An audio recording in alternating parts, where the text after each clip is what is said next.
తిరుప్పావై. 6వ పాశురము.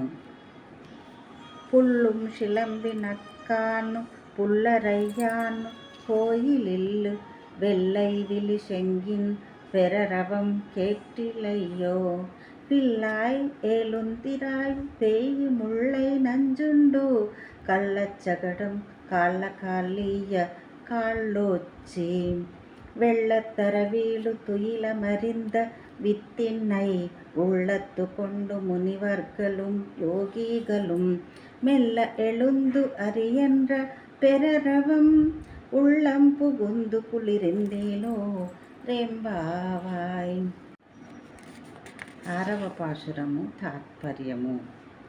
భగవదారాధనము పూర్వము లేనందునను ఈ వ్రతము యొక్క గొప్పతనము తెలియకపోవుట చేతను తానొక్కతియే తన భవనమున పరుండి నిద్రించుచున్న యొక్క స్నేహితురాలిని గోదాదేవితో వచ్చిన వారు మేల్కొల్పుచున్నారు.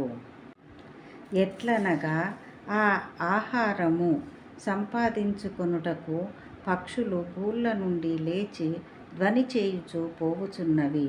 ఆ పక్షులకు రాజైన గరుత్మంతుడు వాహనముగా గల భగవంతుని ఆలయములో శంఖము మధుర గంభీరముగా ధ్వని చేయుచు భక్తులను రండు రండు అని ఆహ్వానించుచున్నది. ఆ ధ్వని నీకు వినపడుటలేదా ఓ పిల్లదానా? లెమ్ము, మేమెట్లు లేచితిమో తెలుసునా? పూతన ఇచ్చిన స్తన్యము త్రాగినట్టియు తనను చంపగా వచ్చిన శకటాసురుణ్ణి కాలు తోపుతో కాలుని వద్దకు పంపినవాడును.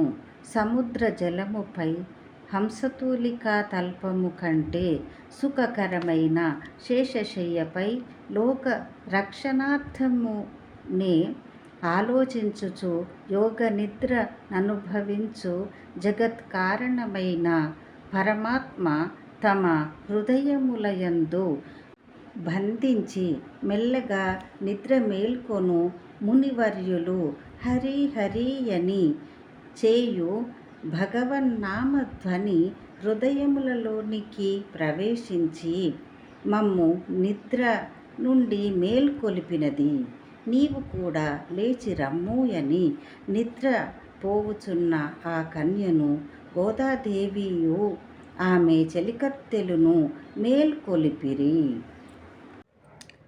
ఆండాళ్ తిరువడిగలే శరణం.